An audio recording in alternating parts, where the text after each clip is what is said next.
자, 대검찰청 앞에서 인도에 놓인 윤석열 검찰총장 응원 화환에 불을 지른 70대 남성이 구속영장을 신청했지만 이분에 대해서 구속영장이 또 기각됐어요. 근데 이런 건 있잖아. 이분이 원래 이 검찰의 피해자시더만요. 검찰의 수사에 대해서 피해를 입으신 분인데 이분이 윤석열을 응원하는 화환에 불을 질렀어. 그러면서 검찰 개혁을 외쳤어. 이 사람들은 지금 검찰 쪽에서는 작년 재작년 검찰 개혁 집회에 대한 어떤 기억이 트라우마가 있는지 모르겠는데 실제로 검찰 때문에 피해보거나 하신 분들 무지하게 많아요. 화가 나가지고 이분이 그 윤석열을 응원하는 화환에다 불을 질렀다고 구속영장을 신청해? 그게 실제로 대검찰청 앞에 가면은 다른 구조물들한테 불이 옮겨붙을 그런 뭐랄까 위험성이 사실상 거의 존재하지 않아요. 거기다가 불을 질렀다고 그래서 구속영장을 신청해?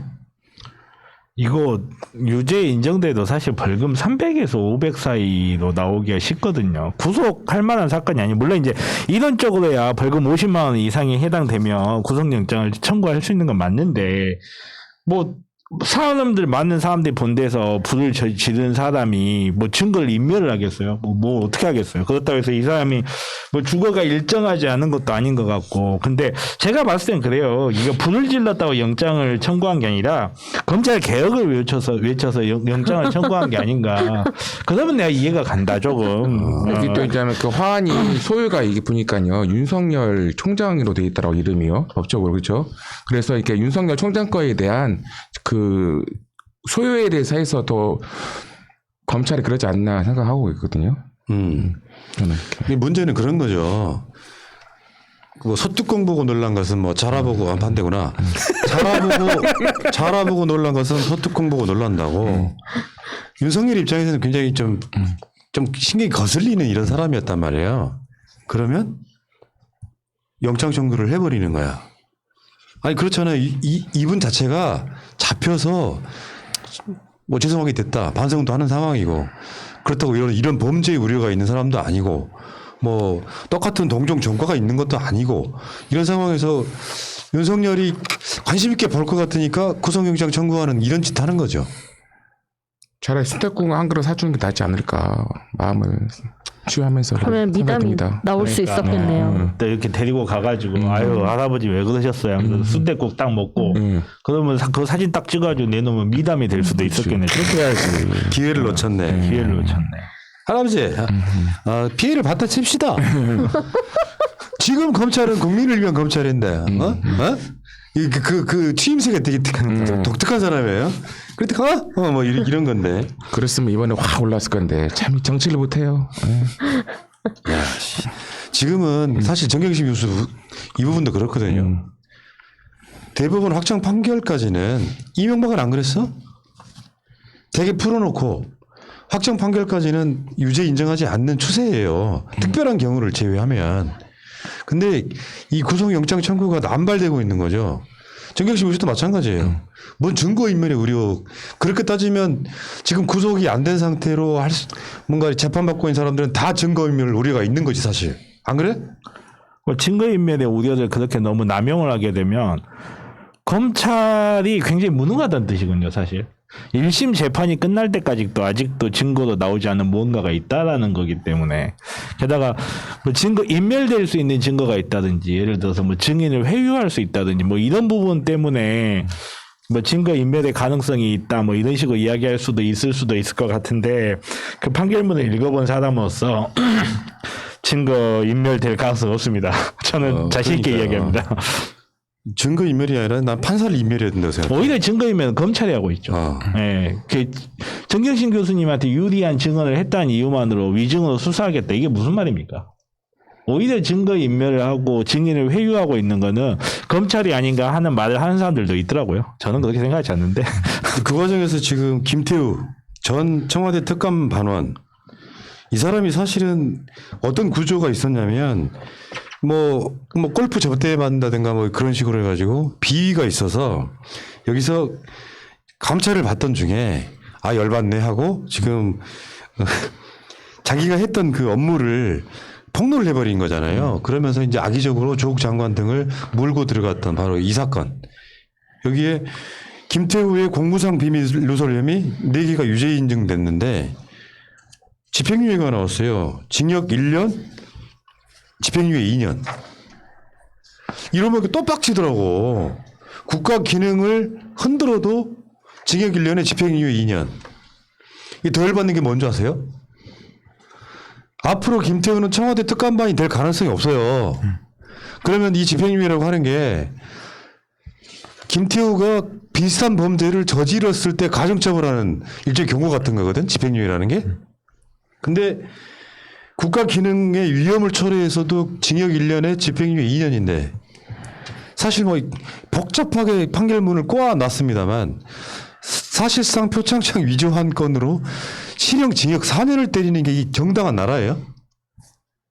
정당한 나라보다는 사법부가 잘못된 거죠. 사법부가 잘못됐고 있는 거고 그거에 대해서 계속적으로도 어떤 분에 대해서는 열 몇 개가 있었지만 불기소로 내는 것들이 좀 황당하다고 봐요. 나 뭐라고 하신 분인데 13개 누구나 알 수 있고 더 심하게 서울대학교 연구소를 엄마의 마음으로 빌렸는데 엄마의 마음은 우리나라 사법부나 검찰에서는 다 받아들이는 건지 그럼 정경심 교수의 마음은 뭡니까? 라는 생각이 듭니다. 그 정경심 교수 재판부에 하고 싶은 얘기가 그런 거예요. 정경심 교수 때문에 피해 본 사람도 있다는 취지가 있었잖아. 굉장히 많은 비난을 받았다고 최성희 등이. 김태우의 이런 행위는 그렇게 참작이 안 되나 보죠. 이 행위 때문에 굉장히 많은 청와대 직원들 뿐만 아니라 상당히 많은 우리 같은 사람들도 심지어 피해를 봤단 말이에요. 무언 판결을 이렇게 그지같이 하냐고. 근데 김수정 교수님 말에 이수정 교수님인가? 그분 말에 의하면 범죄자는 입만 열면 거짓말이라는데 이 범죄자의 말들을 가져와서 청와대와 이렇게 여당을 공격했던 그 세력들은 지금 뭐 하고 계세요? 빨리 사과라도 하세요. 최소한. 얘 공천까지 받았었잖아요. 얘. 그렇죠. 조금 있다가 그 우리나라 법이 얼마나 불균형한지에 대해서 이야기할 찬스가 있어서 그때 길게 이야기하겠습니다만은 정말 저 같은 경우는 말 그대로 재판부의 공정함을 믿고 저한테 돈을 주고 맡긴 사람들을 위해서 일을 하는 사람이에요. 근데 이런 기사를 볼 때마다 재판부의 공정함에 대한 믿음이 흔들려요. 그러면 정말 저 같은 사람은 정말 진짜 일 못 해먹겠다 이 생각 정말 자주 들거든요. 그 인턴이나 표창장 이런 것들이 입시에 영향을 끼치지 않았다는 그 대학의 이야기는 완전히 무시하고 그러면서 억지로 반성하지 않기 때문에 당신은 일벌백계해서 징역 4년. 그냥 욕 좀 한번 하고 지나갑시다. 뭐 씨발 이런 경우가 다 있냐 말이야. 생각해봐봐. 진짜로 그러면 모든 재판을 받는 데 있어서 내가 무죄가 확실한 사람이 하나 있다고 치자. 이 사람은 무죄를 결백을 주장하잖아. 결백을 주장하는 사람한테 유죄 때리면서 너한테 중형을 때리는 이유가 네가 반성하지 않기 때문에. 이게 논리적으로 타당해? 그러니까 우리 법원이 판사들에 대해서 실질적으로 어떤 책임도 지우지 않다 보니까 스스로 오만해지는 거죠. 법이라는 거는 그리고 법이 판단하고 있는 사실관계나 법리관계는 지금 현재 관점에서 봤을 때 논리적으로 타당할 수도 있다라는 주장일 뿐이에요. 그게 진리가 아니야. 정말로 미국 같은 법률 선진국도 배심원제를 통해서 2중 3중으로 사건을 들여다봐도 사형당했던 사람이 1, 20년에 있다 무죄 판결 받는 경우 아주 흔해요. 그렇기 때문에 항상 사실 앞에 겸손해야 되거든요. 내가 지금 내가 생각했을 때 이 사람 정말 나쁜 사람이야. 근데 그 사람은 자기의 죄를 인정하지 않고 그 부분에 대해서 다툼을 하고 있어. 그러면 최소한 그 다투는 심정은 이해는 해줘야 되거든요. 내가 지금 판단했을 때 이 사람이 나쁘다라고 생각을 했다 하더라도 사실 앞에서 겸손할 줄 알아야 되고 자기가 판단을 했다 하더라도 그 판단조차 틀릴 수 있다는 사고를 해야 되는데 그게 안 되는 거죠. 왜? 내가 판단했고 내가 결정했으면 넌 따라야 돼. 이 사고가 너무 공고하다 보니까 우리나라 사법부가 가장 큰 문제가 있는 건 사실 이거죠. 이제 사실 박범계 의원 이야기 잠깐 이렇게 안 할 수가 없는데 박범계 의원 같은 게 3례 나라 슈퍼 사건 그 배석 재판사로 갔다가 사과를 했잖아요. 근데 이제 박범계 의원이 그 법무부 장관 지목이 되니까 그게 이제 뭐 잘못된 판단이었다 막 이런 식으로 이야기하는데 저는 사실 박범계 의원의 그 부분에서 완전히 다르게 판단할 수밖에 없는 게 지금까지 우리나라 역사에 남아있는 어마어마한 오심들이 많았지만 사과한 판사는 제가 알기로는 박범계밖에 없습니다. 자기가 재판했던 판단이 나중에 결과적으로 보니까 잘못됐다라고 자기가 스스로 겸손하게 사과한 사람은 박범계 의원밖에 없어요. 어떤 판사 출신 의원 하나는 기자들한테 쌍욕도 했잖아요. 왜 판결 잘못했냐라고 물어보니까. 근데 아무튼 이렇게 정경심 교수님 판결에 대해서는 제가 욕만 한 10시간 해가지고 뭐 그렇긴 한데 조금 있다가 제가 한 30분 화낼 일이 있어요. 그러니까 이게 정경심 재판부는 정경심을 중형을 때림으로써 국민들한테 이미지를 엄청 나쁘게 하기 위한 일종의 선동형 판결이었단 말이에요. 자기 개인 감정이 들어갔다 정도가 아니라 조국 내는 이렇게 나쁜 사람들이야라고 하는 그 인증. 예를 들면은 최대한 어떻게 막 봐주고 하면 정경심은 기본적으로 뭐 징역 한 2년의 집행유예 뭐 이런 정도의 판결이 나오는 게 정상적인 건데 국가 기밀을 누설해도요. 공무상 국가 기밀 누설죄 굉장히 중죄거든요. 징역 1년에 집행유예 2년이란 말이에요. 그러니까 이런 판결이 나올 때마다 화가 나는 거예요. 진짜로 미친놈들. 진짜 법원이 랜덤으로 막 재판부를 배당하는 게 아니고 뭔가 뭐 그렇지 않은 것 같다는 느낌을 받을 정도로 희한해. 법원이 랜덤으로 재판부를 배당한다는 거는 말 그대로 그거 네이버 알고리즘하고 똑같은 변명이에요. 네이버가 우리가 기사 선정할 때 알고리즘을 통해서 선정하기 때문에 우리는 어떤 영향도 주지 않는다. 그 변명을 법원이 똑같이 하고 있는 거예요. 우린 컴퓨터가 무작위 배당한다라고 이야기하는데 컴퓨터 알고리즘에 무작위라는 게 세상에 어디 있습니까? 사람이 인간이 만들지 않고 응애하고 태어난 지능도 사람의 영향을 받는데 인간이 처음부터 만들어낸 프로그램에 인간의 의지가 들어가지 않는다는 거짓말이죠.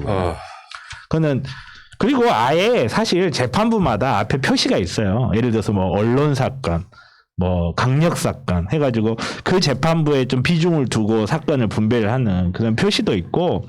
그래서 저는 컴퓨터를 통해서 완전히 무작위 배당이라는 그 법원의 주장을 믿지만 못 믿습니다. 진짜 먹고 살기 힘들다. 검찰이든 법원이든 법을 운영하는데 완벽한 법은 없어요. 어떤 나라나. 근데 인간이 그 완벽하지 않은 법을 갖고 최대한 공정하려고 노력해야 돼 좋은 나라가 되는 거예요. 대한민국은 우리나라 역사가 생긴 이래 가장 회자가 많이 됐던 게 그거 아니었어요? 유전무죄, 무전유죄. 실제로 지금도 그렇게 느끼는 거예요. 기득권이 아니면 유죄, 기득권이면 무죄 이런 느낌이 있어. 물론 간혹 어쩌다 보면 괜찮은 판결도 나오는 판사가 있기는 해. 근데 이제 예를 들면 이런 상황들이 있잖아. 재판이라고 하는 것이 나중에 몇십 년 후에 재심 청구해가지고 받는 게 무슨 의미가 있습니까? 이번에 저 경기 남부 연쇄 살인 사건 관련해가지고 범인으로 지목됐다가 징역 한 18년인가 살고 나오셨던 분. 네. 인생이 망가져 버려요. 거기에 뭐 돈을 뭐 몇 억 보상해 준다고 하는데 그게 큰 의미가 있어요?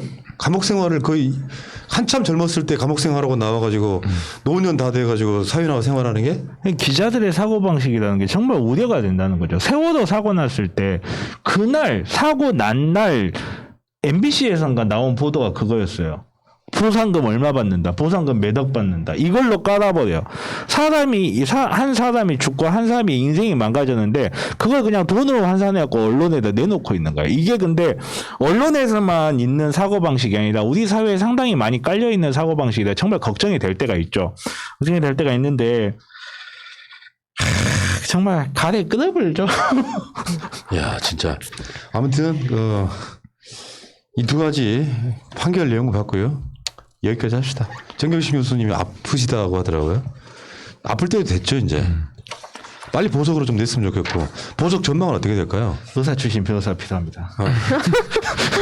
보석은 저는 조금 부정적입니다. 이렇게 다른 걸 떠나서 일단은 정경심 교수님 쪽에서 보석을 신청하지 않을 것 같아요. 정말로 몸이 많이 아프시지 않는 한은 보석을 신청을 좀 안 하시지 않을까 하는 좀 생각이 들어요. 이게 누구처럼 보석 될 때까지 보석 신청해가지고 보석으로 나오는 어떤 목사 새끼 하나 있었다는데 제가 누군지 몰라요. 아니 어떤 사람은 조금 코로나에 영향도 없는데 별로 아프지도 않은데 걷다 가면 서울대 병원에 입원한 사람도 있는데 그 사람에 비교하면은 근데 또 그게 또 보석은 또 아니잖아요. 따지고 그러니까 보면. 아프신 분에 대해서는 그렇게 해줘야지 않냐. 그러니까 아픈 분에 대해서 그런 식으로 형집행 정지가 나올 수 있는 거는 변론으로 하고 정말 이렇게 여론에서 까딱 잘못하면 여론에서 엄청난 뭐라 그러죠 기레기들의 그 먹잇감이 될 수도 있기 때문에 조금 보석 신청을 굉장히 조심스럽게 하지 않을까 하는 게 제 생각이에요. 예, 아니 근데 그러니까. 문제는 지금 몸도 많이 아픈 상태인데다가 엄청 추운 겨울이잖아요. 이렇다 보니까 아니 그러니까 간단히 말해서 그거잖아. 대부분에서 확정 판결 받기 전까지는 이 사람 원래 무죄여야 하는 거예요. 그럼요. 근데 이게 무슨 뭐 김태우 이런 애들처럼 뭐 이 시기를 풀어줬더니 국가 기밀을 더 누설하고 다닐 가능성이 있다. 뭐 이런 차원도 아니고 그냥 개인 감정 섞어가지고 증거인멸의 우려 때문에 징역 4년 그리고 겨울에 가둬버려. 이거 인간 백정 같은 새끼야 이게 판사가. 아니 되게 열받는다고. 주위에 이런 사건들을 보면요. 대략적으로 불구속 상태에서 재판을 계속 받게 만들고 그 상황에서 그러니까 이게 예를 들면 있잖아. 지금 입시가 진행 중이야. 그래서 또다시 무슨 뭐 서류를 갖다가 거기 대학에 집원을 무슨 상황이 만들어지는 것도 아니에요. 사실은 이 상황에서는 현재 진행형이어서 정경심 교수가 밖에 나와 있다고 해서 상황이 달라질 게 사실 없단 말이에요.